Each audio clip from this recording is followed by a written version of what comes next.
Good evening, I'm Maurice Dubois. I'm John Dickerson. We're beginning tonight with yet another fatal shooting in America, one the FBI is investigating as an act of targeted violence. It happened outside the Immigration and Customs Enforcement, or ICE, field office in Dallas. Officials say a 29-year-old sniper fired from a nearby rooftop at a van holding migrants. One was killed, 2 others are in critical condition. Investigators say the shooter then killed himself. Officials say the words anti-ICE were written on unspent shell casings. President Trump was quick to blame Democrats for criticizing the immigration crackdown and for, quote, comparing ICE officers to Nazis. Last month, there was a bomb threat at the same ICE office in Dallas. Omar Villafranca is there tonight to lead us off. Omar, what have you learned? Well, right next to this busy I-35 is a small Dallas ICE facility where detainees are processed before they're being sent to larger facilities. And it's also the scene of the latest targeted attack. This is going to be a sniper on top of the roof. It was still dark outside when the first calls came in at 6:40 a.m. with reports of gunfire. DHS officials say a lone sniper on a nearby rooftop fired indiscriminately at people inside a van at the ICE facility entrance. 3 detainees were shot. 1 was killed, and 2 are hospitalized in critical condition.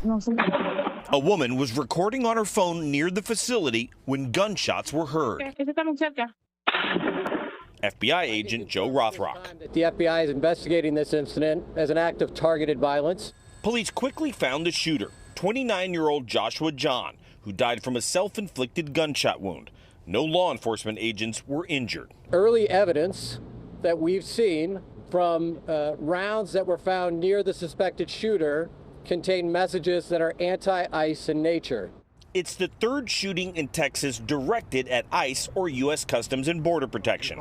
According to DHS, the same ICE field office was targeted nearly a month ago. 36-year-old Bratton Dean Wilkinson claimed he had a detonator and was arrested for making a bomb threat.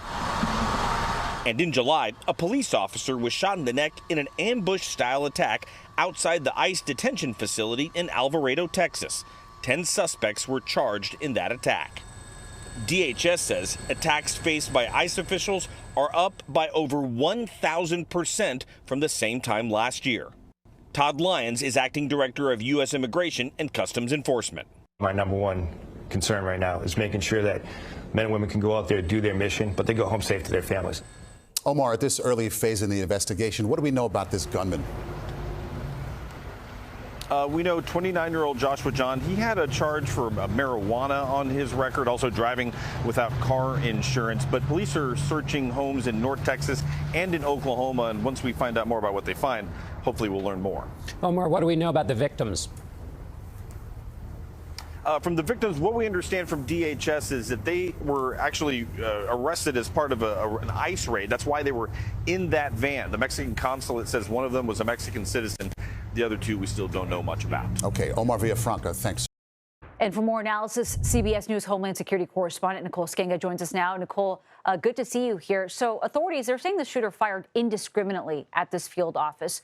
What can you tell us about the operations there? Who would normally be there? And can you also talk about the level of security at that place?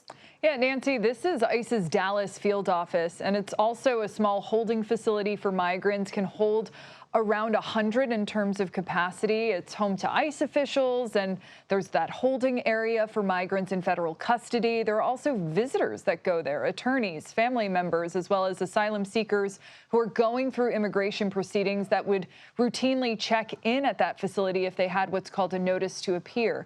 Now, we know that the gunman was firing indiscriminately, as you mentioned, at the building, including at a transport van in the Sally Port. And it was there that 3 detainees were shot while they were inside the van. And of course, as we've reported, 1 has been confirmed deceased while 2 are in critical condition. Now, law enforcement like Federal Protective Services are also on site. That's a law enforcement agency housed within the Department of Homeland Security that helps safeguard federal public buildings like this one. And look, it's a hardened facility, but we do know that since the gunman fired from an elevated surface on a nearby roof, he was able to get around much of that. And Nicole, this is not the first case of violence we've seen at an immigration facility in Texas. Can you talk about some of the other recent examples? Yeah, this facility was actually the target of an alleged bomb threat last month. On August 25th, a 36-year-old man was arrested outside the very same facility. He approached security officers and showed them what he had claimed to be a detonator on his wrist. The man allegedly said he had a bomb in his backpack, and a bomb squad cleared the scene ultimately. The suspect was charged with false reporting of an emergency. Now, on July 4th, a police officer was shot in the neck outside a different ICE detention facility in Alvarado, Texas, and officials called that a planned ambush. In fact, 10 suspects were charged with 3 counts of attempted murder of a federal officer and 3 counts of discharging a firearm in relation to a violent crime. If convicted, each of those individuals faces a mandatory sentence of 10 years to life in prison. And just 3 days after that happened, on July 7th, a shooter opened gunfire at a Border Patrol facility in McAllen, Texas, and 2 officers and a Border Patrol employee were injured. The gunman had an assault rifle. He was carrying a utility vest and ended up dying after law enforcement returned fire. But we have seen really an uptick in the targeting of ICE officials, including during targeted operations in Los Angeles and San Francisco. ICE says they've seen a 1,000% increase in assaults on their officers. Certainly a concern for those like Director Todd Lyons right now. A very dangerous environment they're operating in. Nicole Skenga, thank you very much for your reporting. We begin tonight in Texas, where for the second time since July, there has been a shooting at an ICE facility in Texas. This morning in Dallas, while migrants sat in a van, at least 1 detainee was killed. 2 others were wounded. CBS's immigration reporter Camilo Montoya-Galvez just spoke with acting ICE Director Todd Lyons and joins us now with new details. Camilo? Acting ICE Director Lyons told us, John, that the 2 detainees who were shot remain in critical condition. As you underscored, 1 ICE detainee tragically died as a result of the shooting. We know that according to Lyons, there was a sniper at an elevated position who shot at this ICE field office in Dallas. Lyons identified the suspected shooter as 29-year-old Joshua Jan, and the director believes the attack could have been even deadlier. Let's take a listen to what he told us. The shooter fired indiscriminately into vehicles. The detainees were in the vehicle at the time. They weren't outside. There was no way you could have known detainees were in there. 3 detainees were hit. 1, unfortunately, was killed.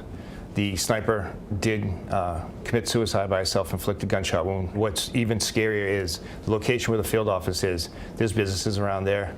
Busy I-35, 6:40 in the morning, people going to school, people going to work.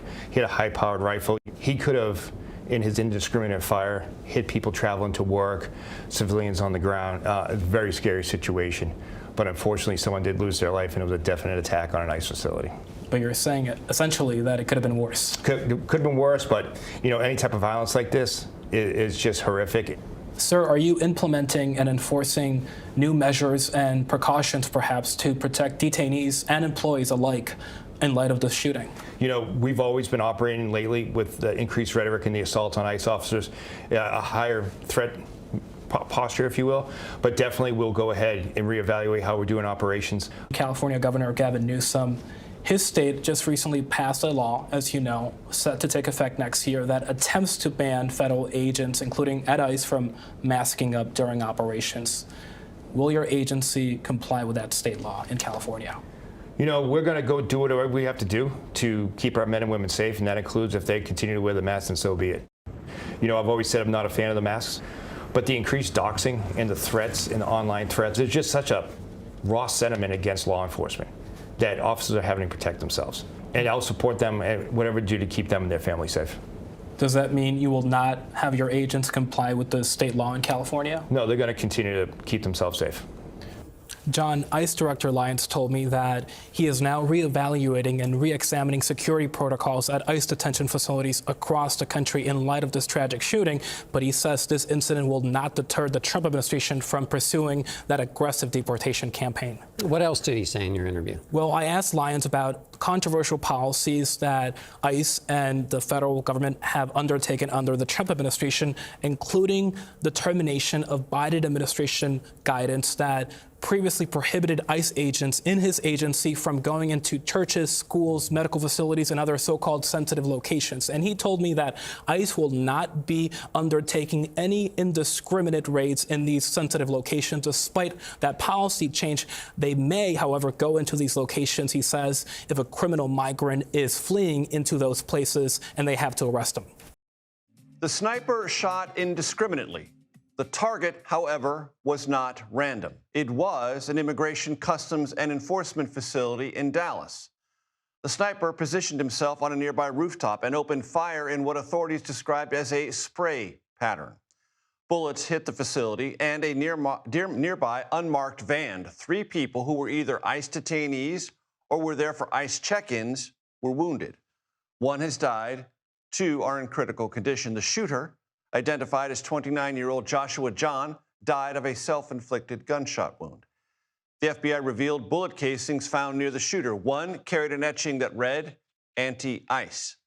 Authorities are still trying to determine definitively a motive, political or otherwise. This much we know.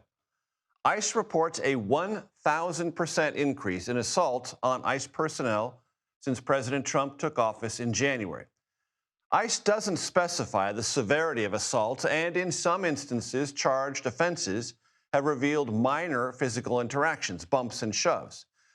The majority of these instances, however, appear serious. For example, at that very same ICE facility in Dallas in late August, a man was arrested for issuing a bomb threat. Also in August, a protester in San Francisco was charged with slashing the tires of a government vehicle and threatening to stab a federal agent during an enforcement operation. On July 7th, a gunman opened fire at a Border Patrol facility in McAllen, Texas.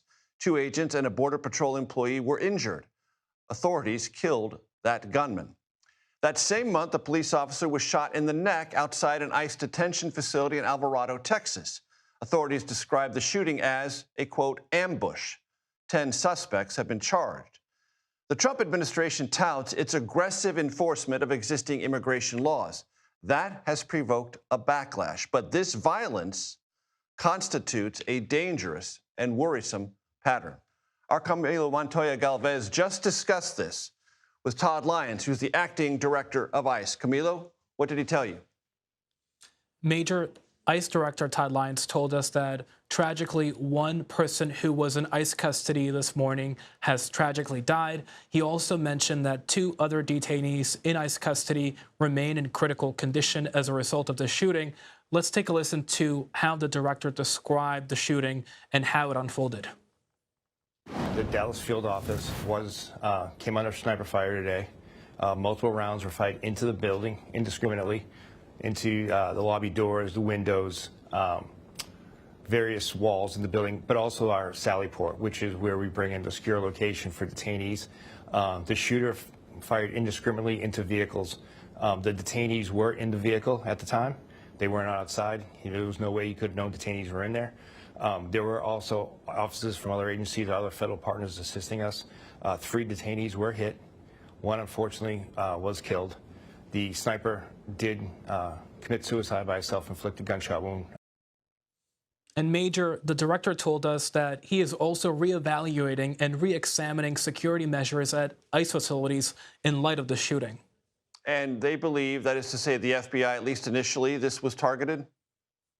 That's what the acting director told us. Director Lyons said that he believes this shooting was targeted at ICE agents in specific because he says that the shooter could not actually see the detainees who he says were inside of a vehicle when the shooting occurred. Let's take a listen to that exchange. I feel that it was a definite targeted attack on ICE facility. You don't shoot out the windows. You just don't shoot at the random vehicles. You don't pick that location, a specific spot in Dallas, just to make a statement. When you have anti-ICE rhetoric written on the bullets, you know who they're targeting. And then, I wouldn't even say it's targeting against ICE, it's targeting against law enforcement. And Major, the acting ICE director also told us that he believes the increased ICE rhetoric against ICE enforcement across the country is playing a role in this very tense environment, and he would like to see politicians, in his words, dial it down and understand, in his words, that ICE is trying to promote public safety, not to deteriorate public safety or separate families. And Camilo, what did the acting ICE director say about the ability, or perhaps the inability that he worries about, to protect facilities and personnel on an ongoing basis? Well, Major, he told us that nowadays he usually is now having to send multiple agents on what used to be routine operations, now in some cases to arrest one individual who is suspected of being in the country illegally. The agency is sending a dozen officials and agents to arrest that person. Before, those teams were limited to 6 or a handful of individuals, but the teams are getting bigger, not because the potential targets are posing a threat, in his words, Major, but because the situation during an arrest could escalate because of other individuals in the surrounding community, and they want to take precautions, especially in light of these deadly situations, Major. Bringing back up beforehand, Camilo Montoya-Galvez with a very important interview. We thank you very, very much. We return now to our top story. At least one person is dead, 2 more injured after a man opened fire on an ICE field office in Dallas. All 3 people shot were detainees. Authorities say the gunman fired indiscriminately. CBS News immigration and politics reporter Camilo Montoya-Galvez sat down with acting ICE director Todd Lyons, who calls it a targeted attack. You don't shoot out the windows. You just don't shoot at the random vehicles. You don't pick that location, a specific spot in Dallas, just to make a statement. You know, when you have anti-ICE rhetoric written on the bullets, you know who they're targeting. And then, you know, I wouldn't even say it's targeting against ICE, it's targeting against law enforcement. And Camilo joins us here now. Camilo, very good to have you here on set, especially on a day like this. Now, you also spoke with the acting director Lyons there about security measures for ICE agents and detainees, especially in the wake of this shooting. Yeah. What did he say about that? Well, acting director Lyons told us, Nancy, that this tragic shooting is a game changer, potentially, that will allow the agency, and really force the agency, rather, to re-examine and reevaluate its security protocols, including at detention facilities across the country. Let's take a listen to some of that interview.